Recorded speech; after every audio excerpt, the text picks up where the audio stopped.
Graça e paz, povo de Deus. Você possa tomar aí o seu assento. Glória a Jesus por essa noite. Glória a Jesus pela sua vida. Glória a Jesus por tudo quanto está sendo feito, movido nesse lugar, irmãos. Louva a Deus por você que está aqui. Louva a Deus pela presença do Espírito Santo que está aqui com a gente. Há uma doce presença aqui conosco. Glória a Deus. O Pai está na casa e há de ministrar em nossos corações. Amém? O tema abordado, lealdade e deslealdade, tem sido confrontante. Não sei nem se a palavra está correta, né? Mas tem confrontado, tem construído, tem mudado muitas coisas dentro de nós. E mais uma vez eu confesso aqui que a primeira vez que eu li esse livro eu não tive tanto impacto como estou tendo nessa segunda vez. E a mesma coisa na palavra de Deus. A cada dia que a gente abre e lê, é a mesma história. A gente fala sempre de Davi, sempre fala de algum herói da fé, e a gente sempre se surpreende a cada momento em que essa palavra, algo parece que sai dali e você, isso estava aqui? Isso estava aqui, eu não percebi. A mesma coisa está acontecendo conosco, porque o Senhor está liberando chaves nesses dias para abrir algumas portas emocionais da nossa vida. E entendam isso, irmãos, porque é tão interessante isso é tão forte, que está causando confronto e nós estamos vivendo uma batalha espiritual. E qual é a batalha espiritual que a gente pode perceber a olho nu? Isso aqui era para estar cheio. A gente está contando do que Deus está fazendo, nós estamos testemunhando que está tendo milagre, nós estamos testemunhando que a coisa está boa, mas está tendo confronto espiritual. E aí há uma resistência. Não é que os irmãos são ruins, não é que os irmãos são maus, são desobedientes. Não, irmão, é aqui, é no mundo espiritual. Às vezes a pessoa está querendo vir para cá, mas aí o ônibus pifa lá no meio do caminho, o trem sai do trilho, acontece N coisas, N fatores para que a pessoa não chegue até aqui. Por quê? Porque vai ter mudança. Porque é o dia que o Senhor está chacoalhando a terra. Deus está fazendo isso, não é só aqui na Comunhão Rara, não. Com várias igrejas, com várias casas, onde realmente a presença dEle é valorizada. Aonde realmente pessoas buscam em oração e querem viver o renovo, querem viver a transformação de verdade. E é o que nós estamos pregando durante todo o ano passado e esse ano, e vamos continuar pregando. E que nós não queremos, nós não só queremos viver um renovo. Renovo é bom, é algo que tem que ser buscado diariamente na nossa vida. Mas o que nós queremos de fato é viver o encontro. E o encontro vai trazer para nós algo diferente. O encontro vai trazer o quê? A transformação. E a transformação é algo radical na nossa vida. E o maior exemplo que nós temos, Saulo de Tarso, quando vive o encontro, é transformado até no nome. De Saulo se torna Paulo. E é isso que nós vamos aprender com os estudos aqui, é isso que nós estamos aprendendo com esses confrontos, o que é ser leal, o que é ser desleal. E isso não só se trata em só a sua conduta na igreja, mas a sua conduta pessoal, como homem de casa, como mulher de casa, como homem profissional no trabalho, como um jovem que estuda, uma jovem que está na faculdade. Isso se trata de caráter, de posicionamento, construção emocional. Isso vai tratar de muitas coisas. Por isso tem tanta resistência um estudo como esse. Por isso tem tanta dificuldade de se falar num assunto como esse. E não é fácil. Os professores, os pastores e todos nós, para estarmos aqui, para ministrar, sabemos o que temos passado. Mas nós louvamos a Deus porque esse é o caminho, nós estamos no caminho certo. Então, que o Senhor abra seu entendimento, que o Senhor guarde você, desfrute desse momento em nome de Jesus, amém? Se esvazie de si mesmo e se encha daquilo que o Espírito Santo vai distribuir entre nós nessa noite. Eu gostaria que vocês com muita alegria recebessem o nosso professor hoje, evangelista Miquel. Você pode aplaudir pela vida dele? Fique à vontade.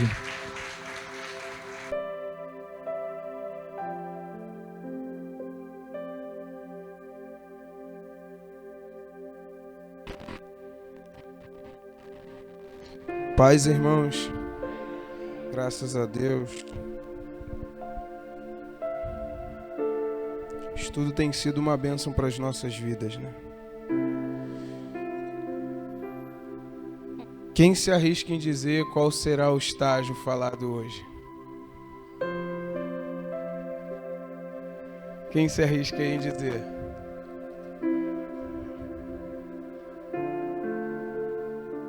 Quem se arrisca em falar do último estágio falado? Alguém se lembra aí? Quem esteve na última aula aqui, irmãos? Qual foi o último estágio falado?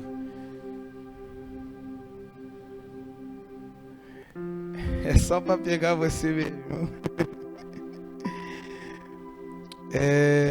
O estágio dessa aula passada eu não pude estar, né? Mas eu li. Perguntei só para mexer mesmo com vocês.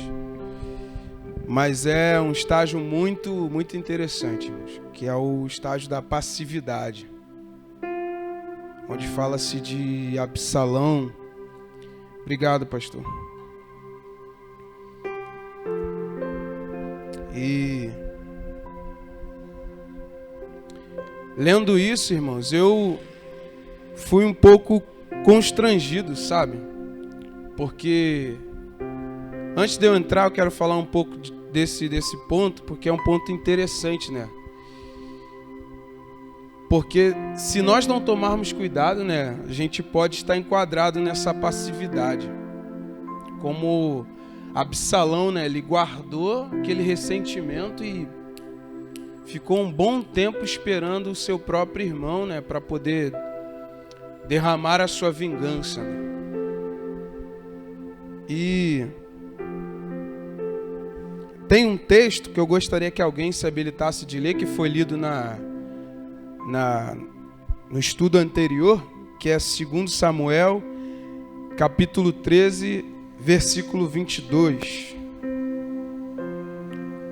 Primeiro que abrir aí, pode ler, irmãos. 2 Samuel, capítulo 13, versículo 22.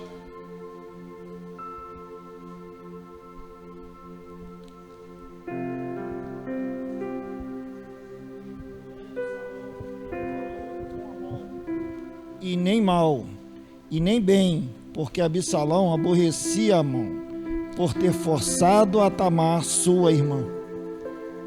Por que eu estou frisando nesse ponto para depois entrar no próximo estágio? Porque esse próximo estágio é o avanço do estágio anterior.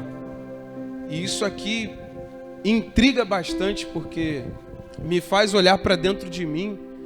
Será que eu estou envolvido com essa passividade, né? Porque é uma coisa interna.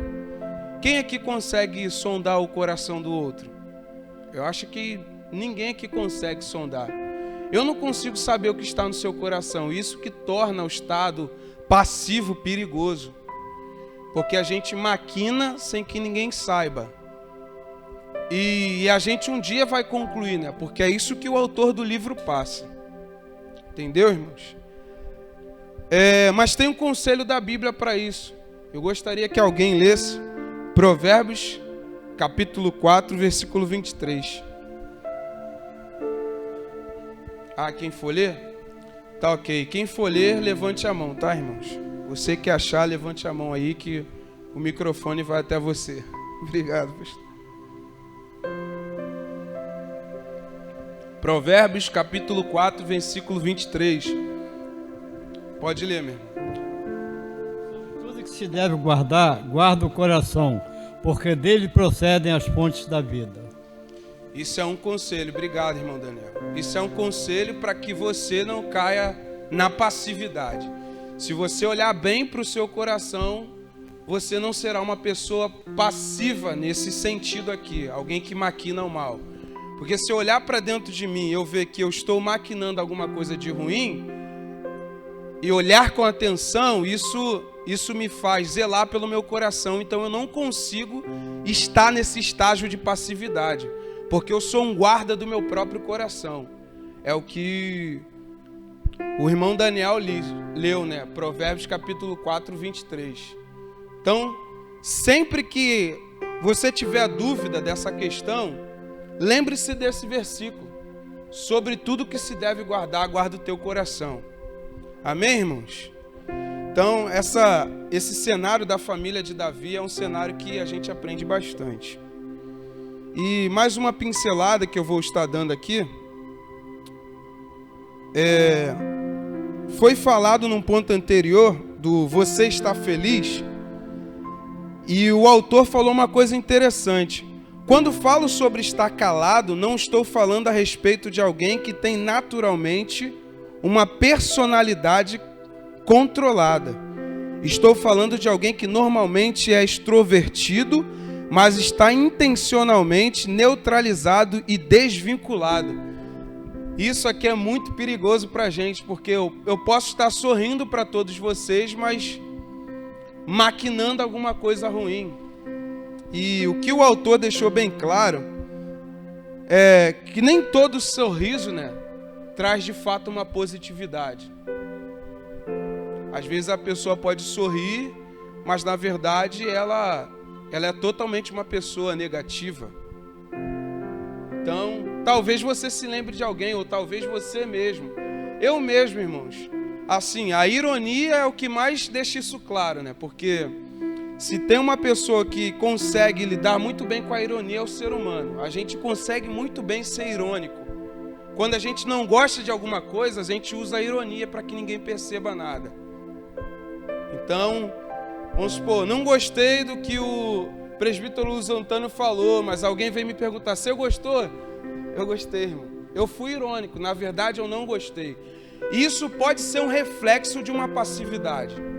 Por isso que eu antes de entrar nesse estágio crítico, eu gostaria de falar sobre isso, porque isso não pode passar desapercebido, porque a gente já viu muito isso nos bastidores de igreja, A gente já passou, para gente que já veio de outras denominações, Assembleia, Batista e tudo mais, a gente lidou com isso, só que é um assunto bem assim, bem difícil de se falar, porque vai falar do coração da pessoa, vai falar do seu emocional, vai falar da sua atitude, e nem sempre isso é bom. Amém, irmãos? Bom, quero estar lendo aqui com vocês, quarto estágio, o estágio crítico. O autor diz: uma pessoa desleal não fica passiva para sempre. Ela avança para o próximo estágio, o de tornar-se crítico. Esse é o estágio de observar e ampliar as falhas. Na igreja, ela encontra falhas, ou melhor, na igreja, ela encontra falhas na pregação da palavra e na ordem do culto. Ela analisa o prédio e observa todas as deficiências das imediações. Falo uma verdade para vocês, que quando eu li isso aqui eu falei, nossa, eu já fui desleal e não sabia. Talvez você comece a pensar isso sobre você, porque eu mesmo já cansei de olhar para pregadores, cantores e estando no mesmo compartimento, no mesmo ambiente, sendo desleal. Então, esse estudo fala profundamente com a gente, porque faz com que a gente venha pisar seguro. Então, se a gente olhar para dentro da gente, lendo isso aqui, a gente vai perceber, nossa, eu já estive enquadrado aqui um dia. Não tenho vergonha de dizer, porque, afinal de contas, para a gente falar disso aqui, de fato, a gente tem que estar pronto para ou viver isso aqui, ou já ter vivenciado isso aqui. Todos que já estiveram aqui, por isso que é fantástico esse estudo, todos os irmãos que já estiveram aqui, pastor Ivani, presbítero Luiz Antônio, pastor Edson, João Lucas, todos eles já passaram por uma situação dessa. E o autor deixa bem claro no decorrer dele que tudo que ele passou aqui foi o que ele vivenciou. Então, a gente percebe que o estágio crítico é o avanço do estágio pacífico. Então, se você estiver enquadrado na passividade, você precisa tomar cuidado para que você não caia no estágio 4, é o que o autor do livro está dizendo. Então, esse estágio crítico, ele pode disseminar uma igreja, porque essa pessoa, ela pode não só ser crítica, como levar muitas pessoas a serem críticas. Quem aqui pode se arriscar em dizer uma fala de uma pessoa crítica, citada aqui que a gente leu? Levante sua mão e o link vai até você. Quem aqui se arrisca em dizer? O que uma pessoa num estágio crítico pode falar, baseado no que a gente acabou de ler? É só para incentivar a gente a participar. Alguém se arrisca em dizer?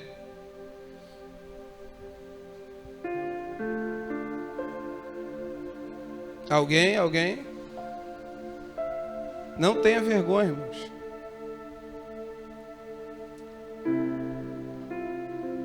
Alguém quer falar? O irmão Geraldo quer falar? Quer não? Amém, irmãos. Vamos lá. Miriam se tornou crítica de Moisés. Ela acompanhou sua liderança desde a saída do Egito, mas depois começou a enxergar as falhas e a natureza humana de Moisés e falou sobre os problemas conjugais dele. Bom, o versículo que o autor mostra aqui é Números, capítulo 12, versículo 1. Quem pode ler, irmãos? Pra gente, levante sua mão e o link vai até você.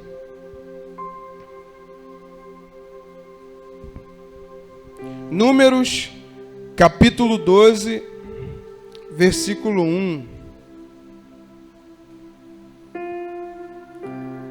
Quem achar aí e tiver com vontade de ler, é só levantar a mão, irmãos.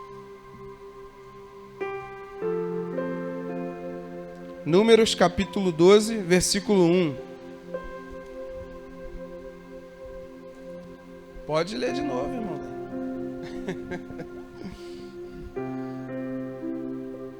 Falaram Miriam e Arão contra Moisés, por causa da mulher cuxita que tomara, pois tinha tomado a mulher cuxita. Então a gente percebe que quem foi Miriam, né? Miriam foi uma pessoa que o autor está falando que acompanhou a liderança de Moisés. E o que assim nos traz uma reflexão é que Miriam começou desleal, irmãos. Miriam começou desleal? Não, Miriam não começou desleal. E esse que é o perigo. Nem toda pessoa que é desleal foi sempre desleal. Nem toda pessoa que toma essa atitude de deslealdade quer dizer que ela sempre foi desleal. Miriam sempre esteve ao lado de Moisés, pastor. E assim como eu pego o nosso exemplo, porque a gente já está sempre acostumado, né? Não é puxar sardinha, não é que a gente tem alguma coisa contra um com o outro. Mas, por exemplo, tem eu junto com o pastor Ivani. Automaticamente eu tenho acompanhado, desde o dia que o senhor subiu aqui, né? Para poder apacentar a gente, eu tenho acompanhado o pastor Ivani. Isso me traz uma reflexão grande, porque se eu não tomar cuidado de mim, eu posso estar enquadrado nesse estágio crítico. Porque alguma hora eu posso olhar para o pastor Ivani com maus olhos, como Miriam. Porque foi uma simples questão. Ela só olhou e falou assim: bom, não, a atitude de Moisés não está sendo uma atitude boa. E neste ponto aqui, ela acabou sendo desleal. Quem mais provou que Miriam foi desleal foi o próprio Deus. O próprio Deus, nem Moisés sabia do que estava acontecendo. A vida de Moisés era tão profunda, tão espiritual, que Moisés não precisou dizer nada. Foi Deus que foi o seu próprio testemunho, porque ela vai ficar leprosa depois disso. Aí Moisés vai lá, intercede por elas, todos sabem. E esse é um ensinamento dessa parte que a gente precisa sempre trazer dentro da gente. Que uma pessoa desleal não é uma pessoa que sempre foi desleal. Ela pode ter sido leal um dia, mas eu não estou dizendo que todo leal pode ser um desleal. Não estou afirmando isso. Mas afirmo que o desleal já foi leal um dia. Por exemplo, o pastor Ivani citou aqui no culto passado sobre o próprio Satanás. Satanás foi sempre desleal? Não. Judas foi sempre desleal? Para ele ser colocado, né, na função é porque foi observada uma coisa boa nele. Mas no decorrer da sua trajetória, o que o texto vai falar? Que Satanás encheu o coração de Judas. Então ele passou a ser desleal. Mas ele não foi sempre desleal. Então a gente entende que não é porque eu sou leal que eu não posso um dia ser desleal. Então a gente precisa sempre avaliar a nossa lealdade, porque se a nossa lealdade não for uma lealdade verdadeira, isso mais vai empurrar a gente para uma deslealdade do que para uma lealdade. Vamos lá. Lembro-me de que no começo do meu ministério, um espírito desleal entrou em minha igreja. Muitos dos membros da igreja se tornaram críticos a meu respeito, com olhos de águia. Eles estavam alerta para encontrar as minhas falhas.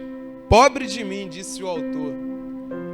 Então eu acredito que isso aqui é um desabafo, né, desse líder. Imagine, irmãos. Quer ver um cenário que fala muito a respeito disso? Jesus, quando sobe, que Pilatos vai com ele até a multidão, Jesus está olhando para uma multidão que sempre o seguiu. Uma multidão que sempre ovacionou, hosana nas alturas, bendito é o que vem o nome do Senhor.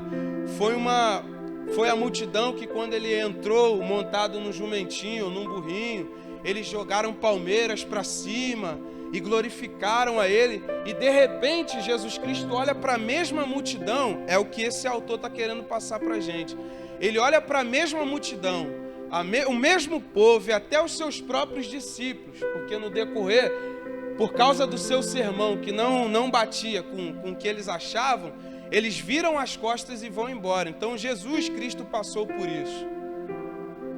Isso aqui é um alinhamento de liderança verdadeiramente. É um ponto especificamente para os líderes, né? Que todo líder pode estar sujeito a passar por isso. De estar, assim como eu, falando algo para vocês, ou assim como qualquer outra pessoa, e de repente os olhares serem os olhares que esse autor está dizendo. Olhares de águia, de afronta, de crítica. E só sabe quem está ali em cima, irmãos. Eu acredito que só sabe isso aqui quem convive nos bastidores da igreja.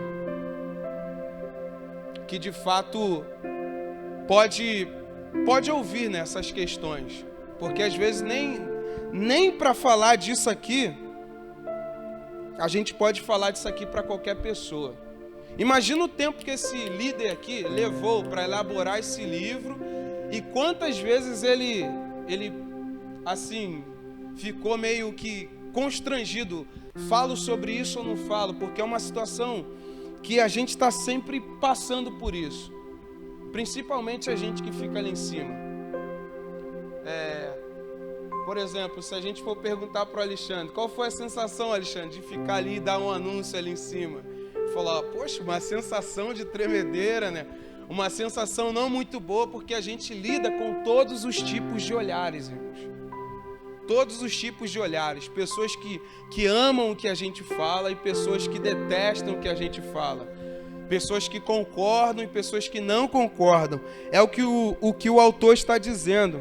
com olhos de águia, eles estavam alerta para encontrar as minhas falhas. E como se já não bastasse esse público, a igreja, ser crítico, eles esperavam uma falha do seu pastor, do seu líder. E eu lamento por mim, porque eu já muitas vezes já fiz isso, irmãos. Não aqui, mas em outros lugares. Olhava, era novo convertido, não tinha noção disso, e ficava ali, ó, daqui a pouco ele vai errar no português. Ó, olha lá o sapato deles, de jacaré. Olha lá, esse irmão grita muito, baba o microfone todo. Quantas vezes, irmãos? Quantas vezes, às vezes, a gente... É uma questão simples, graças a Deus a gente está descontraindo, mas é um assunto muito importante, que eu não tenho vergonha de dizer. Eu já fui um crítico, eu já fui um desleal. Eu acredito que para eu estar aqui falando um dia, é porque eu já passei por isso, irmãos. Porque falar disso dá tremedeira. Dá tremedeira, eu estou trêmulo, estou tenso, porque é pesado falar de deslealdade.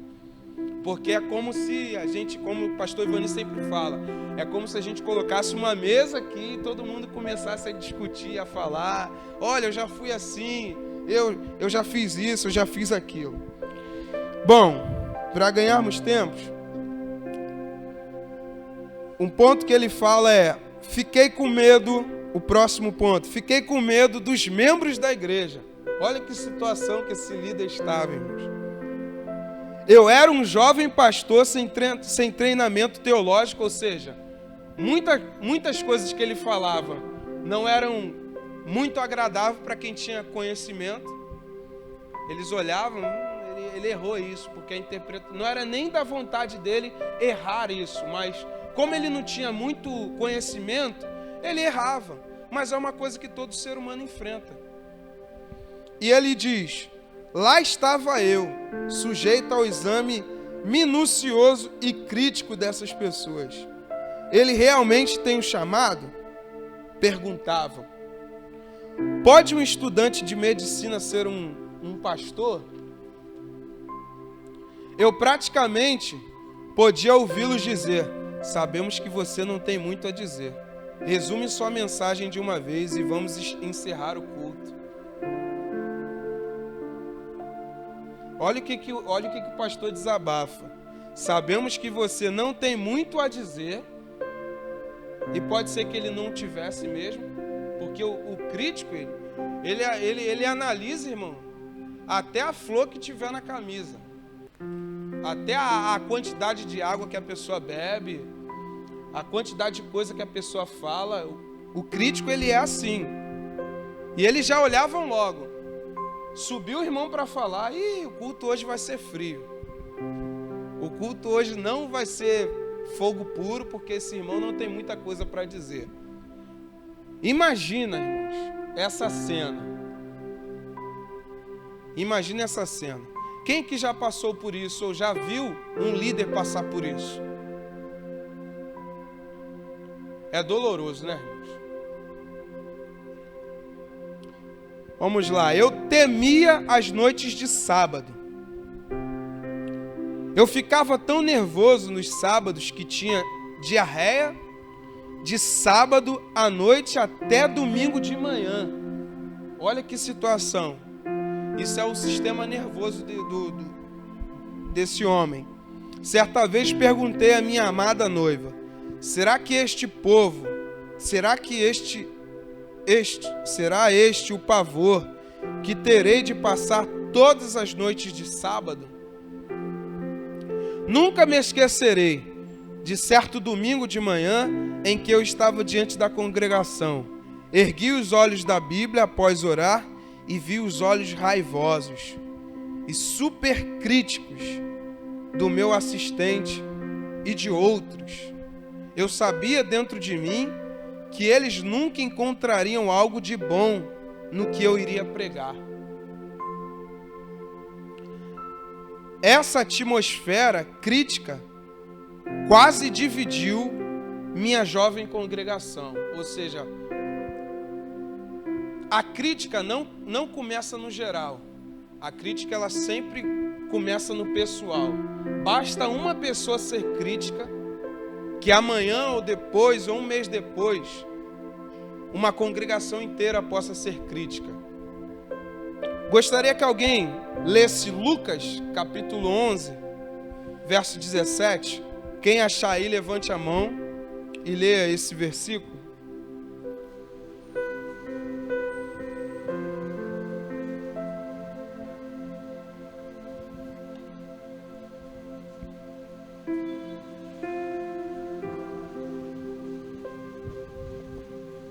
Lucas 11, 17. Pode ler, Roger. Mas conhecendo ele, os seus pensamentos, disse-lhe: todo reino dividido contra si mesmo será assolado, e a casa dividida contra si mesmo cairá. Era como se esse pastor estivesse falando desse texto. Ele está vendo que a crítica dessas pessoas estava causando uma divisão na casa onde eles estavam. Então, irmãos, não é que todo crítico será uma pessoa que será uma divisora de casas. Nem sempre o crítico será uma pessoa negativa. Às vezes eu posso ter uma crítica positiva. Eu posso olhar, por exemplo, a gente tem aqui todas as quartas-feiras e domingos oficina de oração. Eu posso chegar para o pastor Ivani e falar: poxa, pastor Ivani, esse formato é um formato um pouco desconfortável. O que o senhor acha de ser dessa forma? Eu estou tendo uma crítica construtiva, positiva. Então não é todo crítico, nem sempre todo crítico será uma pessoa no estágio de deslealdade. Mas isso faz com que a gente venha a analisar a nossa crítica. O crítico daqui da deslealdade é a pessoa que não vê positividade nenhuma. Tudo está errado, não tem nada bom, o som não está bom, o pregador não é bom, o baterista não é bom, o pastor não é bom, o líder dos obreiros não é bom, as irmãs da dança não são boas. Pode falar, pastor Ivani.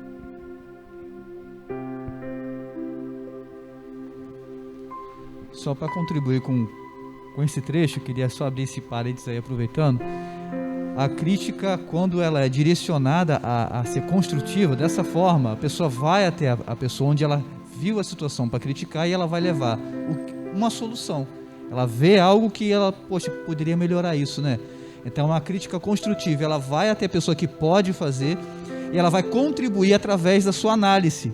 Agora, esse crítico que está sendo mencionado no livro é aquele cara que não fala, só fala nos bastidores, não fala na presença daquela pessoa que poderia resolver. Então, ele não constrói, ele destrói, ele dissemina. Então, essa crítica, essa aí é perigosa.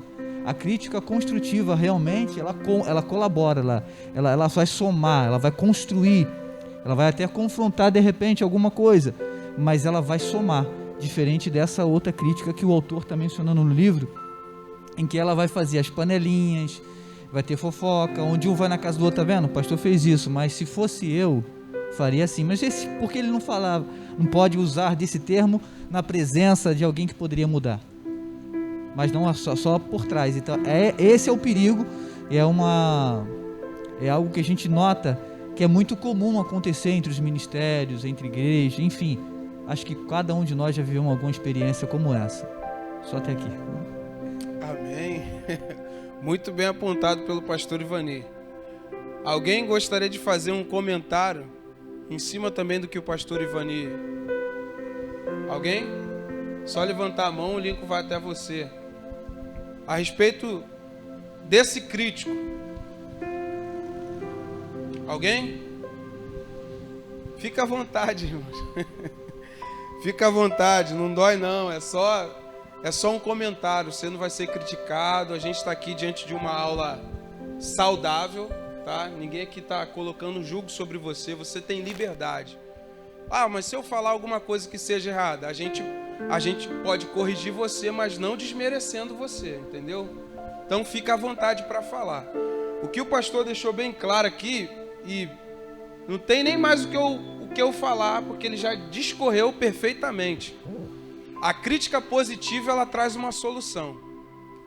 E a crítica negativa, irmãos, ela não vê solução em nada. Não vê solução em nada. Então isso faz com que a gente venha passar um funil naquilo que a gente faz, nas nossas críticas. Então, será que eu estou sendo um crítico positivo ou eu estou sendo um crítico negativo? Não é, irmãos, ontem eu critiquei tal coisa, mas a sua crítica foi uma crítica positiva, então valeu, você apontou um caminho, como o pastor Ivani disse. Então, isso já deixa um aprendizado para a gente. Se você for criticar algo, fale sobre a solução. Não só apresente a crítica, mas apresente a solução.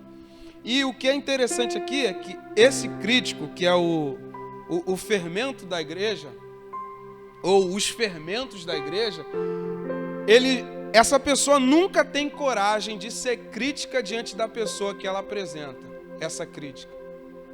Ela tem liberdade de apresentar a crítica para o público, mas não direto para a pessoa que ela foi crítica. E isso pode ser, irmãos, de fato, um estágio crítico de deslealdade. Quando você apresenta uma crítica sobre alguém fora do conceito dessa pessoa, isso faz com que você seja desleal. Mas se a sua crítica for boa, apresente 1, 2, 3 testemunhas e esteja diante da pessoa. Aí a sua crítica estará sendo uma crítica positiva. Amém, irmãos? Naturalmente, uma atmosfera super crítica não ajuda ninguém a pregar bem. Só sabe quem fica ali em cima para pregar, irmãos, é verdade. Alguns podem perguntar por que ensino tanto a respeito do assunto lealdade, que a gente acabou de falar. Isso é porque tenho experimentado o impacto devastador que a deslealdade pode ter no ministério. Eu estou aqui como exemplo de que fiz parte um tempo atrás de um ministério, e a gente tem ética, a gente não cita pessoas, a gente não cita ministério, mas a gente cita o assunto. E eu presenciei isso, irmãos. Eu presenciei. Houve uma mudança de liderança no local, e essa mudança não soou muito bem para os críticos. Até eu cheguei a ser uma pessoa crítica, mas eu não tomei a mesma atitude que as pessoas tomaram. E quando esse líder foi tentar reverter o processo que ele fez, partiu o ministério em 2, irmãos. Foi assim, muito rápido. Foi o que esse homem de Deus aqui, ele trata.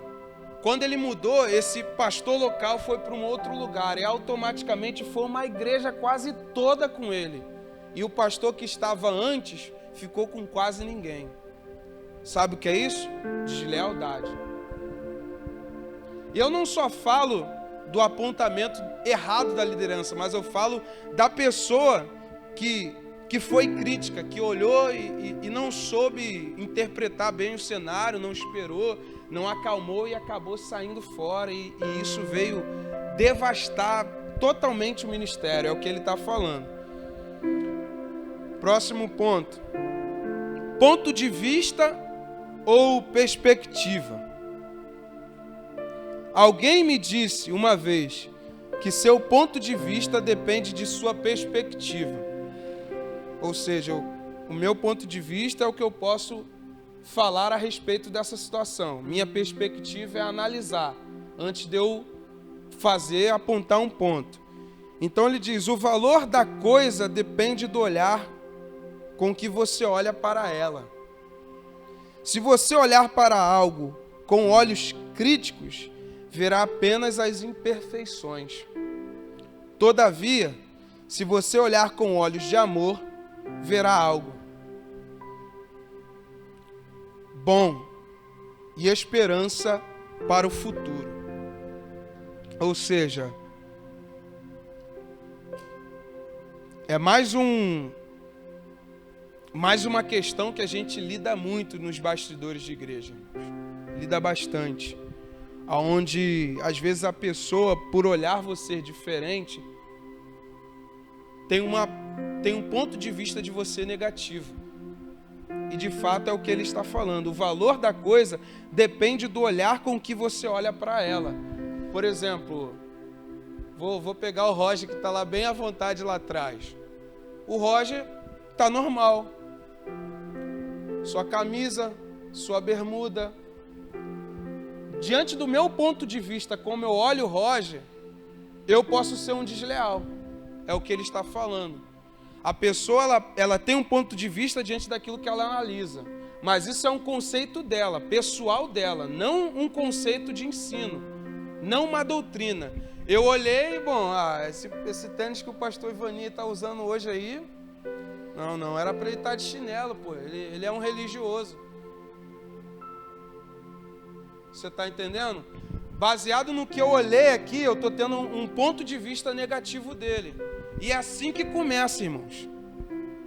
Se você olhar para algo com olhos críticos, verá apenas as imperfeições. Não, a meia é colorida, era para ser meia branca.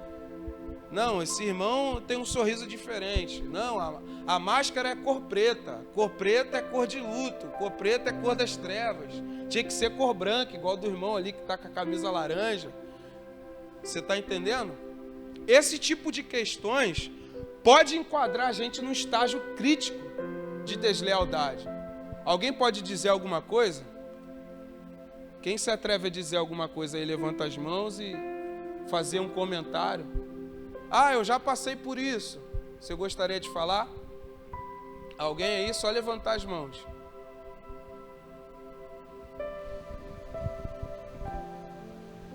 Alguém gostaria? Ninguém, irmãos? Vamos dar continuidade. Aqui ele vai citar um texto que já foi sempre falado, né? Um texto não, vai falar sobre alguém do texto. Absalão também começou a ver falhas no estilo de liderança do rei. Ele estava muito absorvido pelas deficiências do ministério de Davi. E não podia ver algo bom em nenhum lugar, como a gente acabou de falar. Isso apenas levou a outro estágio de deslealdade, a dissimulação. Ele começou a dissimular. Quem pode ler aí esse versículo, 2 Samuel, capítulo 15, versículo 3? Só levantar as mãos e o link vai até você. A gente percebe aqui, irmãos, que pessoas desleais são como um câncer no organismo. Capítulo 15, versículo 3. Então Absalão lhe dizia: olha, a tua causa é boa e reta, porém não tens quem te ouça da parte do rei. E é interessante que isso aqui vai falar do primeiro estágio, né? Que é o estágio do espírito independente.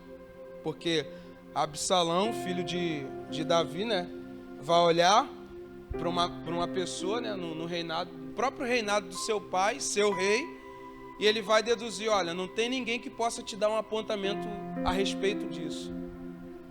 Ou seja, ele exclui a liderança do seu pai e ele mesmo passa a ter um ponto de vista daquela pessoa. É o que ele está fazendo aqui. Então Absalão lhe dizia: olha, os teus negócios são bons e retos, porém não tens quem te ouça da parte do rei. Ou seja, ele ignorou a sua liderança. Ele disse: não tem ninguém que possa te dar um apontamento. Era como se ele dissesse: sou eu. Eu estou aqui para te dar um apontamento se você não tem. Então isso aqui, basicamente, está vinculado a um espírito de independência. Então a gente vê, irmãos, que todo esse estágio, eles estão linkados. Você pode entrar no primeiro estágio e já ir para o quarto direto, ou você pode entrar no primeiro estágio e descer para o segundo, descer para o terceiro, ou você já pode entrar no segundo estágio direto, é o que o autor fala. E o aprendizado de todos esses estágios que a gente passou é para a gente poder analisar: será que eu fui independente um dia? Será que eu estou sendo, neste ministério, uma pessoa independente? Será que eu fui pacífico? Será que porque no lugar onde eu estava eu já fui. Será que agora eu sou crítico? Será que antes eu já fui crítico? Tudo isso é para que a gente venha observar o que a gente está fazendo. Vamos lá. Eu pesquisei uma coisa. O significado do nome Absalão é pai é de paz. Isso aqui mexeu comigo, porque o cara tem um significado do nome importantíssimo, mas ele mesmo não carrega o significado do seu nome. E quantas pessoas, às vezes, irmãos, têm... Eu posso não levar pelo significado do seu nome, mas às vezes a pessoa tem um caráter bom, às vezes uma pessoa tem atitudes boas, mas no decorrer da sua caminhada ela perdeu o brilho. Era como se Absalão perdesse o brilho daquilo que foi passado para ele, porque se pai é de paz é o significado do seu nome, esse homem tinha que ser atribulado ou ter paz, irmãos? Ele tinha que ter paz e não ser uma pessoa atribulada, porque o nome foi dado para ele com significado, mas ele mesmo não zelou por aquilo que ele recebeu.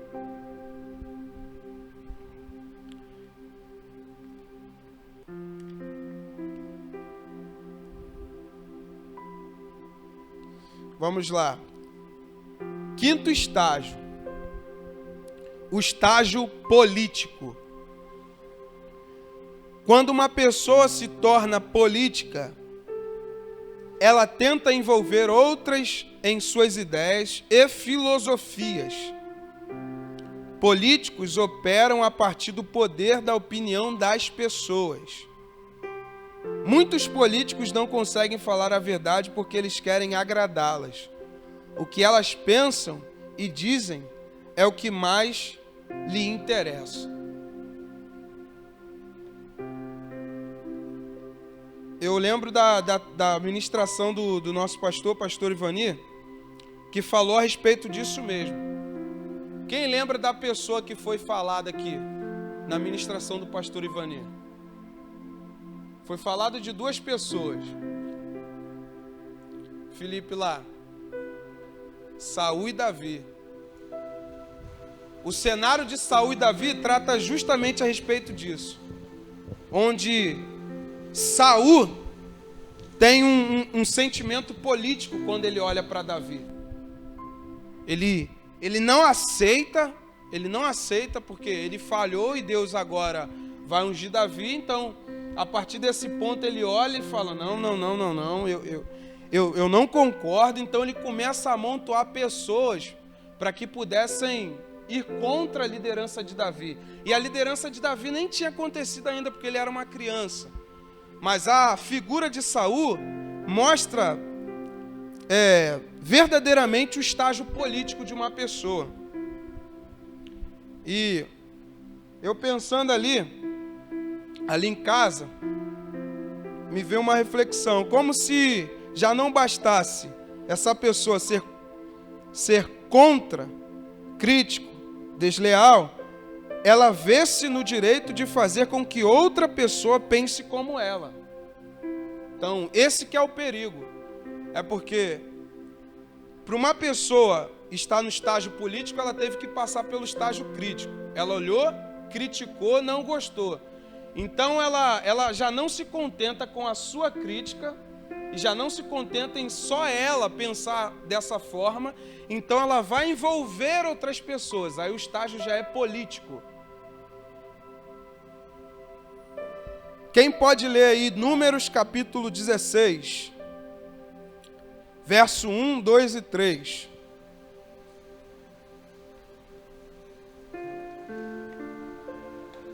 Só levantar a mão, irmãos. Quem achou aí, pode ler. Números capítulo 16, verso 1, 2 e 3. E Corá, filho de Izar, filho de Coate, filho de Levi, tomou consigo a Datã e Abirão, filho de Eliabe, Ion, filho de Pelete, filhos de Rubem. E levantaram-se para Moisés com 250 homens dos filhos de Israel, maioria da congregação, chamado ao ajuntamento, varões de nome. O 3. E se congregaram contra Moisés e contra Arão, e lhe disseram: demais é já, pois que toda a congregação é santa, todos eles são santos. O Senhor está no meio deles, porque pois vós elevais sobre a congregação do Senhor. Olha isso, irmãos. Quem pode aplaudir pela vida do Ian? Leu muito bem. E por que eu falei a respeito desse texto? Porque essa rebelião de Corá fala também a respeito disso, irmãos. Eles não só criticaram sua liderança, como eles se acharam no direito, né, de levar muitas pessoas a pensarem como eles. Olha, eles conseguiram, olha só, e levantaram-se perante Moisés com 250 homens dos filhos de Israel. Você tem noção, irmãos, da quantidade de pessoas que esses homens conseguiram contagiar sem que Moisés soubesse? Tudo de forma camuflada. Então, pensa, irmãos. Pensa imagina o líder Moisés olhando para mais de 100 pessoas e achar ali vindo essa população toda vindo na direção dele e achar, bom, vamos ver o que eles têm a respeito. E ele achando ali coisas boas e de repente ele olha aquele povo todo disseminado. Mais de 120 cabeças. Tudo ali contra o que Moisés estava falando e contra o que Moisés estava dizendo. E quantas vezes a gente não já enfrentou isso, irmãos? Quantas e quantas vezes? Quantas e quantas vezes a gente já não foi político dentro da igreja? Onde a gente já não se contentou com a nossa crítica e a gente passou a nossa crítica para outra pessoa. E automaticamente essa pessoa passou a ser crítica por causa de mim. Isso é disseminar. Isso é arruinar o corpo de Cristo, foi o que esses homens falaram. E isso acontece principalmente com pessoas influentes. Somente pessoas influentes, irmãos, conseguem cativar 100 pessoas, 200 pessoas. Pessoas totalmente influentes. Vamos lá. Quando uma pessoa está tornando-se desleal, ela procura envolver outras em suas ideias traiçoeiras. Ela quer reunir seguidores e fazê-los acreditarem que ela tem identificado um problema real que deve ser tratado. Foi exatamente isso que Absalão fez. Absalão olhou, bom, eu preciso tratar desse erro do meu pai. E a partir desse momento, porque ele é uma pessoa independente, ele levanta uma crítica sobre seu pai, ele se torna independente porque ele começa a querer reajustar o reinado do seu pai, então ele começa a disseminar. Ele foi ferido, estágio de ofensa, então não falou nada por 2 anos, estágio de passividade. Absalão então se tornou indevidamente analítico das políticas de Davi, estágio crítico. Olha só como é que ele foi descendo o nível. Quem está aí acompanhando com o livro vai ler juntamente comigo. Mas se você gostaria de frisar isso anotando, você pode anotar. Ele diz: ele foi ferido, estágio de ofensa. Começou aonde? Numa ofensa. E automaticamente, através dessa ofensa, se tornou uma mágoa.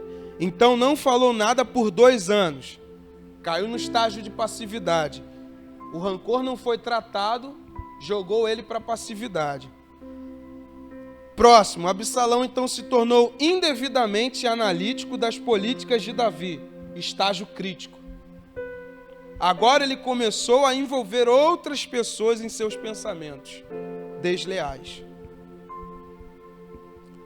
Quem pode ler 2 Samuel, capítulo 15, versículo 3. Mais uma vez vai falar a respeito desse versículo que a gente leu.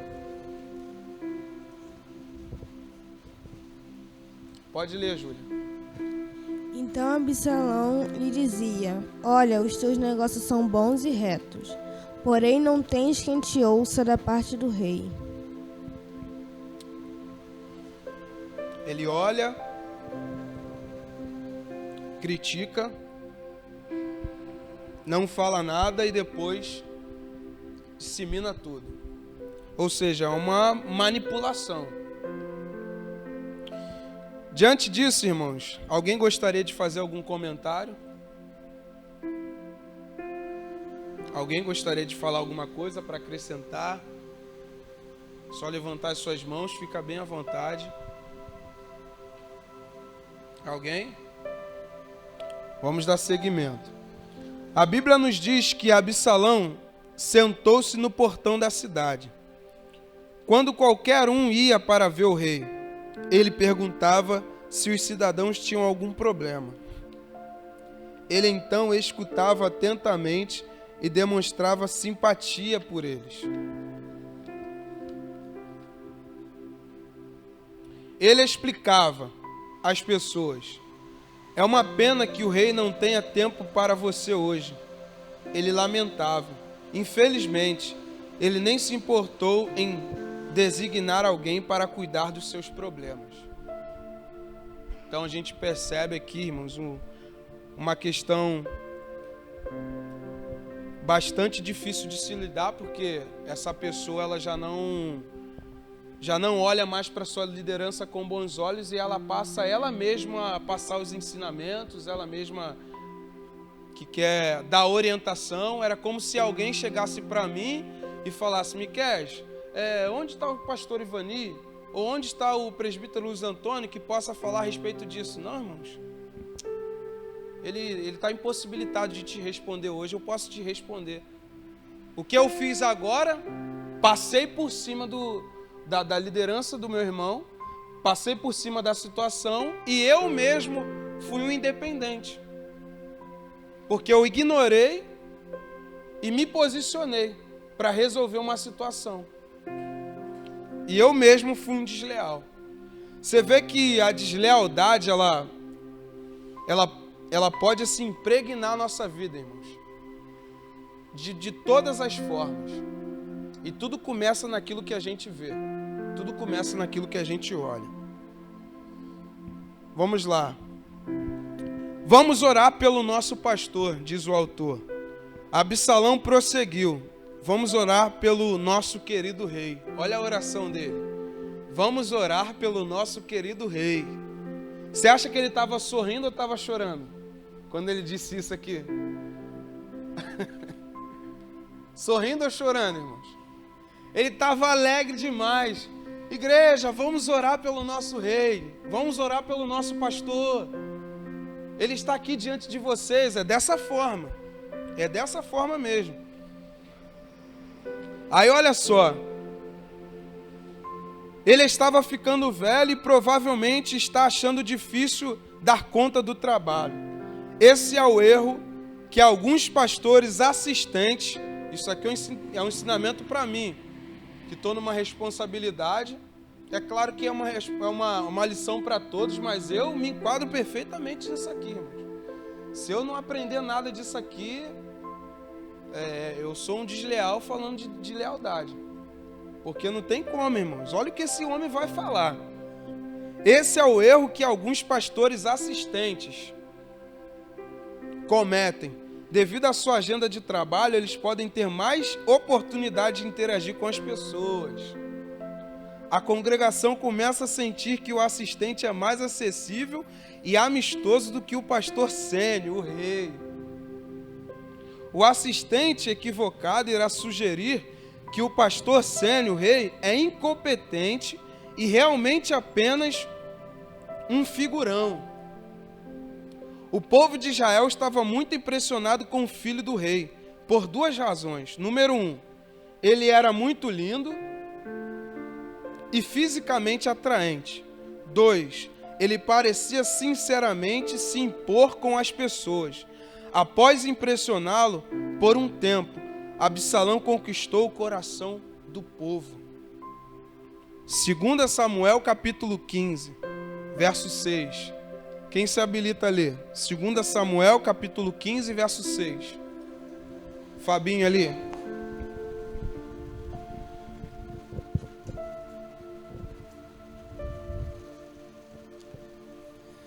E desta maneira fazia Absalão a todo o Israel, que vinha ao rei para juízo, assim furtava Absalão o coração dos homens de Israel. Olha só, assim furtava, assim ele cativava, roubava o coração das pessoas. Ele ia com uma aparência alegre, como se ele estivesse fazendo alguma coisa boa, e no final ele abocanhava o rebanho. Tem um texto que fala sobre isso, só que eu não lembro. Que o lobo, ele dissemina o rebanho. O lobo, ele afugenta o rebanho, ele acaba. Então isso não é um ponto de uma ovelha, isso é um ponto de um lobo. Ele não mediu o que ele estava fazendo. Ele olhou e cativou. Ele disse, não, agora eu sou o rei. Não é meu pai mais que vai reinar sobre vocês. Isso aqui é um apontamento direto, irmãos, não só para as pessoas que compõem o organismo da igreja, mas para os líderes que trabalham no organismo da igreja. Por exemplo, eu sou o primeiro líder dos gansos e a Jéssica é o segundo líder. Se nós não vigiarmos nisso, esse exemplo pode ser o nosso. De eu olhar para ela com maus olhos e eu cativar as pessoas mais para mim do que para ela. Isso é deslealdade. Às vezes eu posso não ser desleal direto com o pastor Ivani, mas eu sou desleal com o líder do ministério de louvor. Eu posso ser desleal com o líder dos obreiros, eu posso ser desleal com o líder dos jovens, eu posso ser desleal com o líder do PG. A deslealdade não é só direcionalmente ao líder da igreja, mas aos líderes que compõem o ministério da igreja. Amém, irmãos? Gostaria de falar, pastor?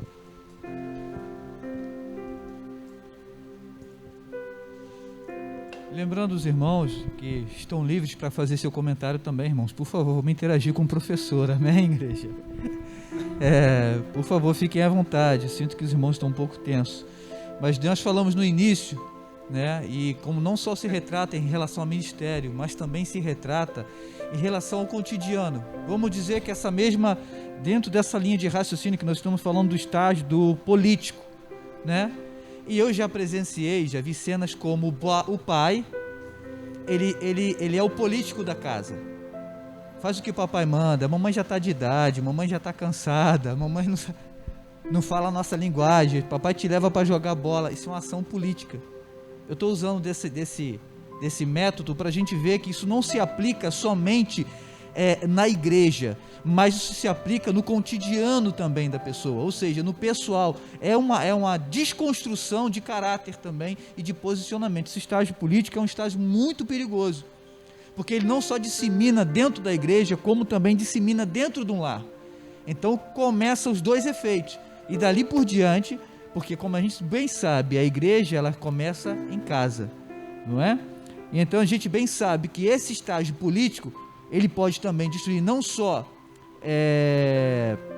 o ministério religioso, como também o homem chefe de família e a mulher dona de casa. Imagine aquela mãe que está a maior parte do dia com o seu filho, então o filho ou filha, ela tem a facilidade de manipular aquela criança e incentivá-la a ser conforme ela quer. Ela vai modelar, o pai só chega à noite. Não, faz o que a mamãe manda, deixa que o papai quem cuida sou eu, vou fazer assim, assim, assim, assim, olha, está no papo. Já vi situações como essa.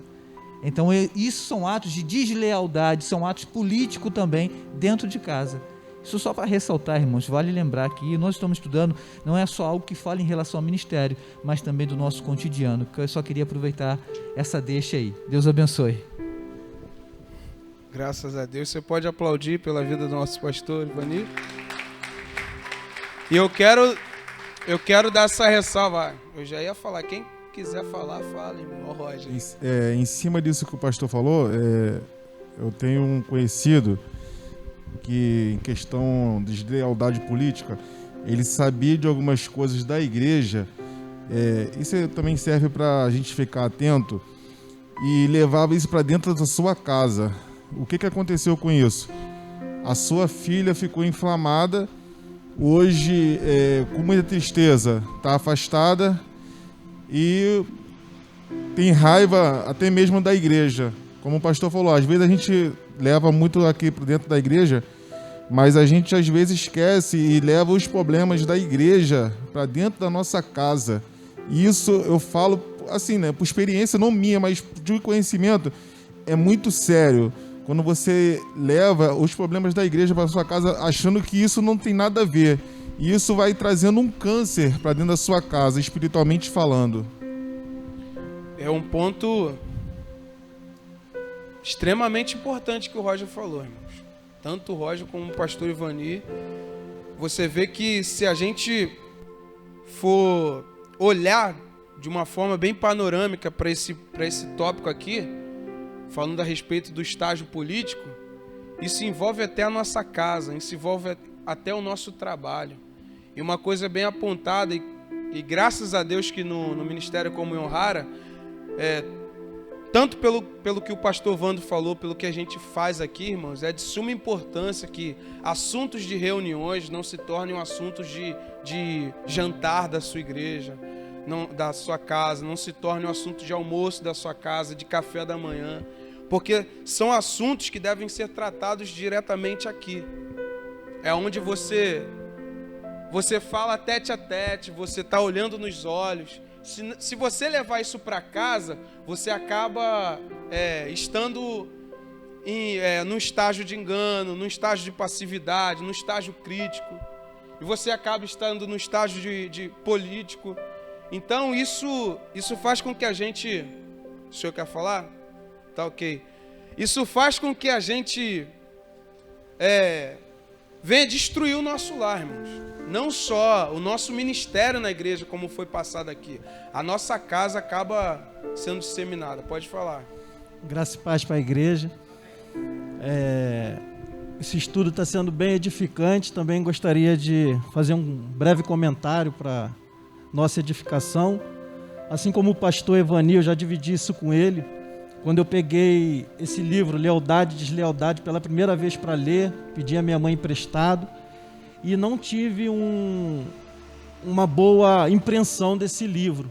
Tanto é que eu nem terminei, devolvi a minha mãe, porque eu fiquei com uma impressão negativa. Mas, dessa segunda vez, como eu e minha esposa, nós estamos ingressando no Ministério Comunhão Rara, porque desde sempre que visitávamos essa igreja, nós sentíamos a presença do Espírito Santo fortemente, e Deus palestrava muito ao nosso coração nesse ministério, e eu não tinha dúvida que esse ministério era de Deus. E para um homem de Deus, pastor Vando, que tive a oportunidade também de conhecê-lo no encontro de casais, orientar, através desse livro, e ter esse desejo de ministrar aulas nesse livro, eu falei, esse livro tem algo de especial. E verdadeiramente, irmão, a palavra de Deus diz que se nossos olhos forem bons, todo o nosso corpo terá luz, porém, se eles forem maus, serão trevas. E quando eu comecei a ler uma outra perspectiva, eu comecei a ser edificado e aprender verdadeiramente coisas importantíssimas. E eu queria fazer um comentário sobre Absalão, que teve um belo exemplo de lealdade do seu pai, que respeitou o reinado de Saul até o fim. Tanto é que ele teve a oportunidade de matar Saul, e a resposta, a palavra dele foi: quem sou eu para tocar no ungido de Deus? Talvez ali, se ele tivesse um outro coração, um coração desleal, ele não pensaria duas vezes, porque Saul queria matá-lo. Saul tentou por diversas vezes matar Davi e não conseguiu. E Davi, quando teve a oportunidade, não fez, porque antes Davi temia ao Senhor e confiava no Senhor, não no seu braço forte. E já o Saul, dando mau exemplo, o seu filho Jonathan não seguiu o seu exemplo, foi também um homem leal. O que eu quero dizer é que, independentemente, talvez do ensinamento que nós tivéssemos, isso não significa, se nós não abrirmos nosso coração para receber aquele ensinamento de uma maneira correta e para vivenciar, a gente pode ter o melhor ensinamento e ainda assim vamos ser uma pessoa desleal. E também, por outro lado, se por um acaso você aprendeu de forma errada, há tempo de se arrepender e de se tornar uma pessoa leal. Porque sem ser leal não vamos chegar a lugar nenhum, igreja. E muitas das vezes nós olhamos, e é bem verdade que precisamos olhar para a nossa liderança e ver exemplo. Porque Paulo dizia: sede, pois, meus imitadores, assim como eu sou de Cristo. Paulo imitava Cristo e a igreja olhava para Paulo e também assim o fazia e imitava. Davi não pôde se espelhar em Saul, aleluia, louvado seja Deus, mas ele não se precipitou com a sua atitude. E foi falado aqui sobre politicagem. Muitas igrejas, o pastor pregou recentemente, falou que a voz do povo não é a voz de Deus. E muitas igrejas, algumas igrejas, elas elegem os seus líderes, pastores, por votação. É uma porta escancarada para a politicagem.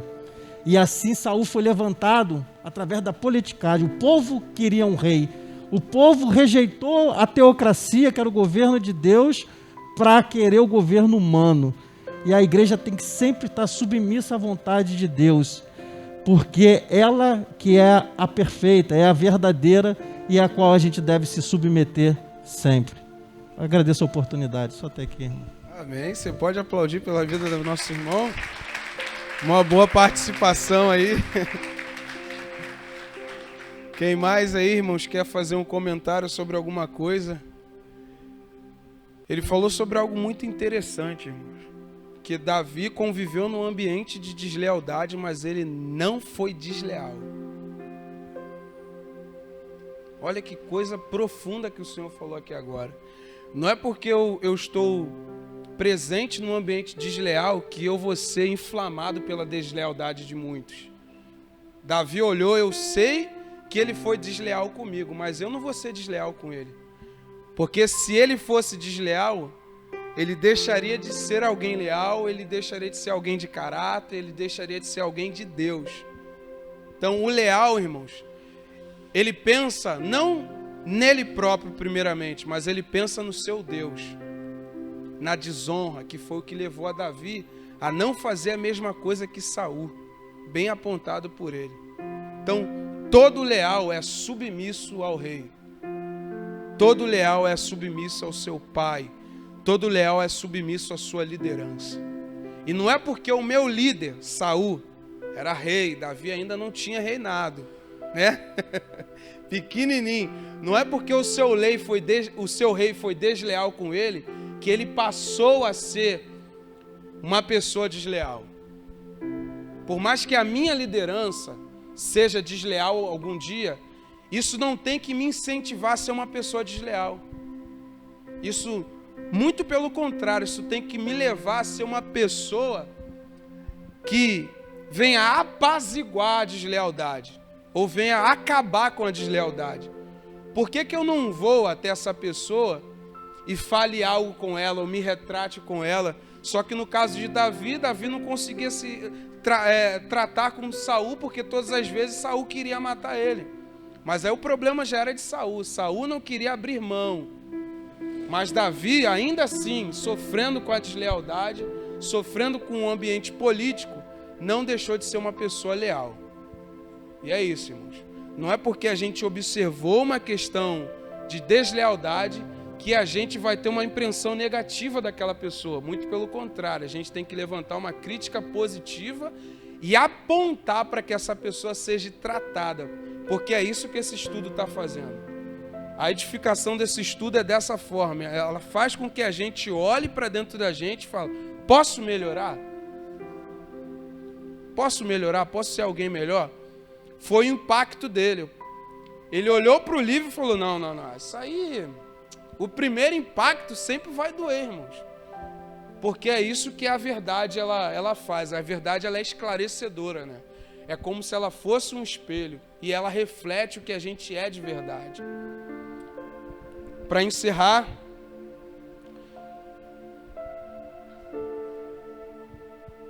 quando alguém se torna político, ele quer envolver outros em sua linha de pensamentos.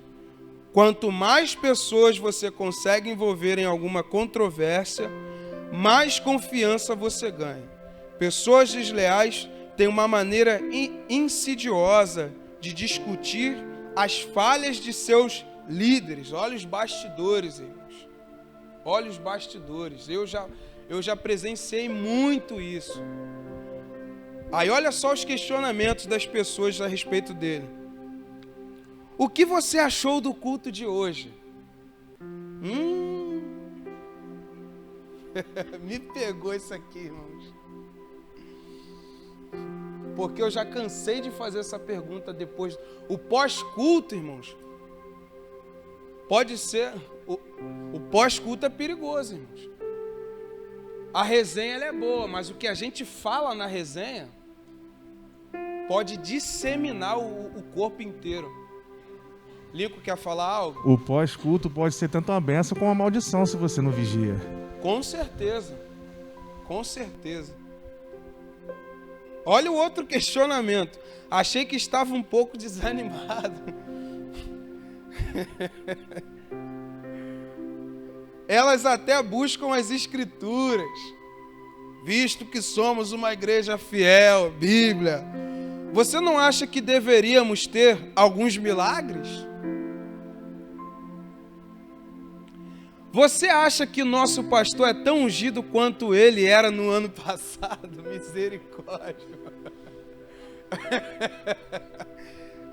São essas coisas, filho.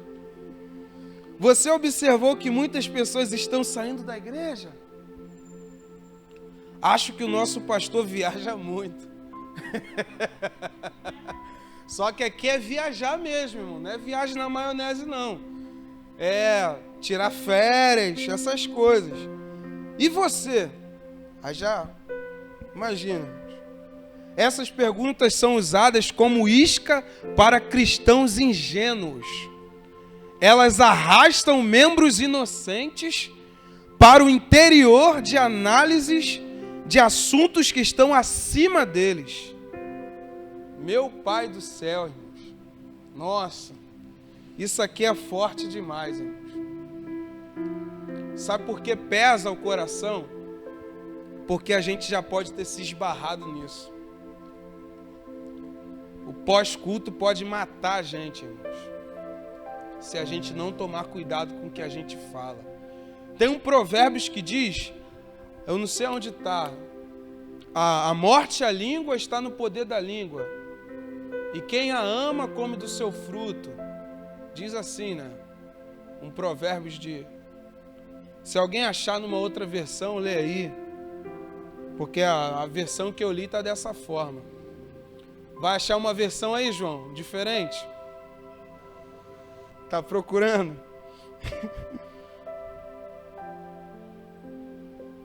Enquanto João está lendo ali, para encerrar, pesquisando ali, alguém deixa aberto aí em Salmo, capítulo 31, verso 1.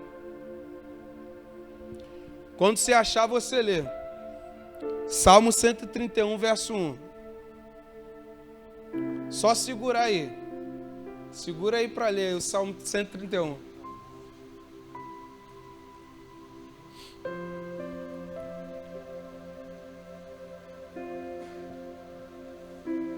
Vou dar um tempo ali para o João não ficar tenso.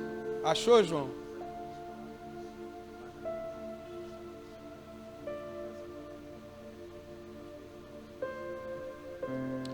Enquanto ele procura, ele lê o Salmo 131 aí. Alguém? Salmo 131, verso 1. Achou ali?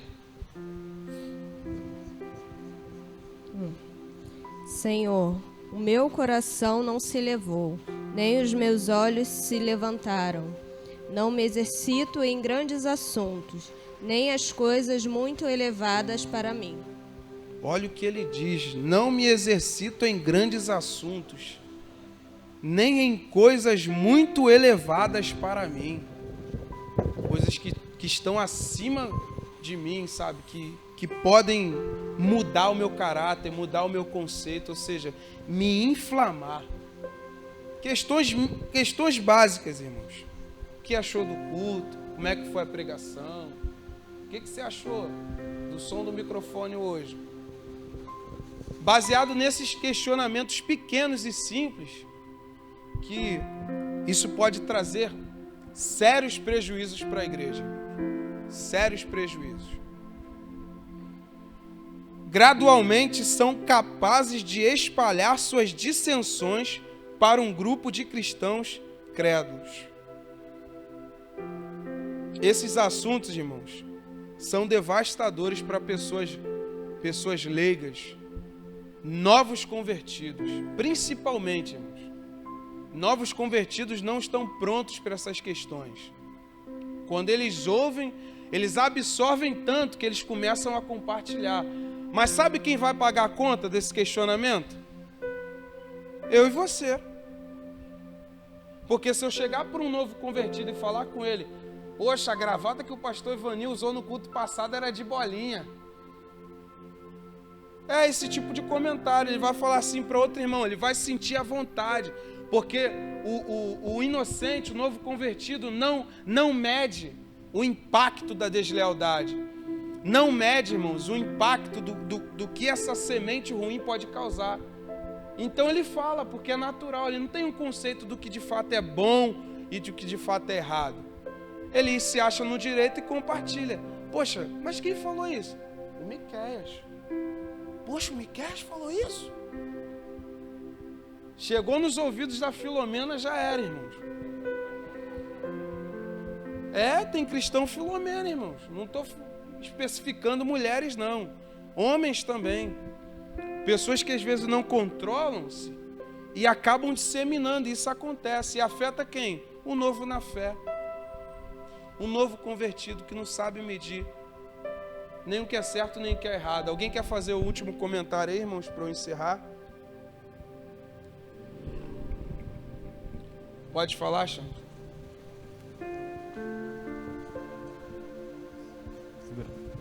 Graças e paz, igreja. Dá tremedeira, né, quando pega o microfone. Mas eu vou até tirar um pouquinho a máscara, mas você falou sobre o pós-culto e mexeu comigo, tá? A começar por mim. Eu acho que o pós-culto existe, irmãos. Primeiro, louvado seja Deus pelo estudo, né?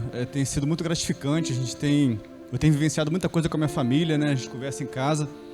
E como Deus tem sido bom, como tem amadurecido a nossa fé, o nosso entendimento, de tudo que tem acontecido.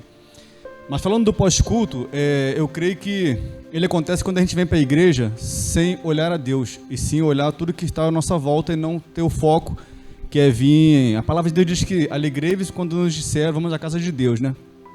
Então a gente vem alegre para chegar aqui, agradecer, louvar a Deus, eu que sou músico, enfim, quem não é, enfim, receber também a palavra que Deus fala com a gente e ter o foco baseado nele, focado nele. Quando a gente olha o sapato do pastor, como você mensurou, a máscara do irmão, como que foi o pós-culto, como que foi a pregação, como que foi o som, o microfone, a gente não está com foco em Deus, sabe? A gente não veio para cá tendo lealdade ao que Deus quer fazer conosco, lealdade ao nosso pastor, ao nosso líder, a Deus primeiramente, e a gente está olhando muito ao nosso redor. Então a gente não está preocupado com o que a gente veio receber e dar a Deus, né? Agradecer. Só em acordar a gente já tem que ser grato a Deus. Só em poder abrir os olhos tem que ser grato a Deus. A gente às vezes, falando de mim, pessoal, chega aqui 4 horas da tarde, 3 horas da tarde, para uma oficina de oração. E a gente não fecha nem o olho para orar, a gente está olhando para as pessoas. Perde um tempo de sair cedo de casa para vir para a igreja e não orar a Deus, não buscar a Deus. E a gente fica olhando os outros, enfim, espera o culto chegar, espera a palavra chegar para de fato falar alguma coisa. Então, essa palavra é para mim, para minha família.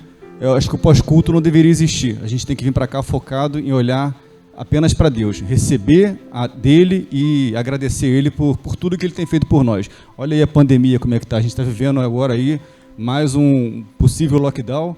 São Paulo já está fechando, o Rio também. E a gente está aqui, cara, aqui, todo mundo aqui. Faz assim, ó. Fôlego de vida. A gente pode fazer isso. E a gente está fazendo pós-culto. Que Deus nos livre disso, igreja. Que nos livre de pós-culto, nos livre de olhar o tipo de roupa, o tipo de palavra, quem foi pregar, quem não foi, quem cantou, quem ministrou, se tocou mal, se não tocou, se o irmãozinho deu bom dia, boa tarde, se não deu, que nos livre disso. Que a gente tenha, de fato, o olhar, de fato, para Deus. Para isso que nós fomos chamados. Glória a Deus. Você pode aplaudir pela vida do Xande?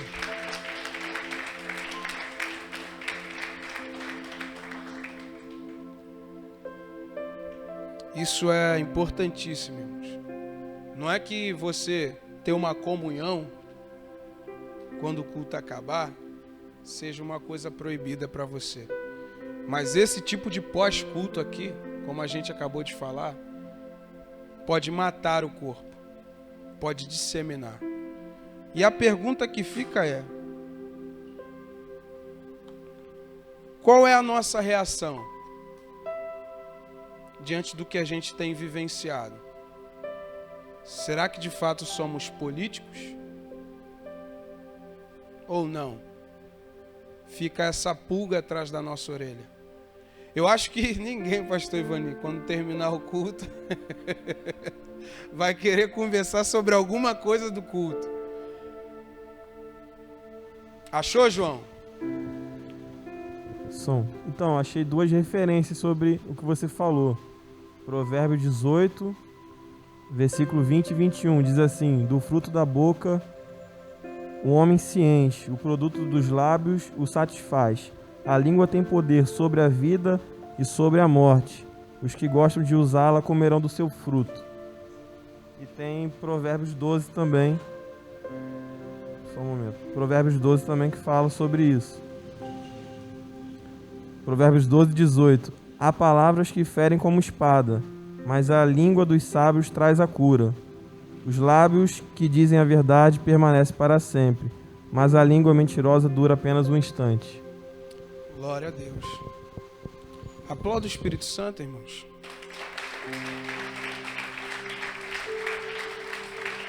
Que Deus abençoe, que fique essa deixa, essa reflexão, e até o próximo estudo. Pastor Ivani.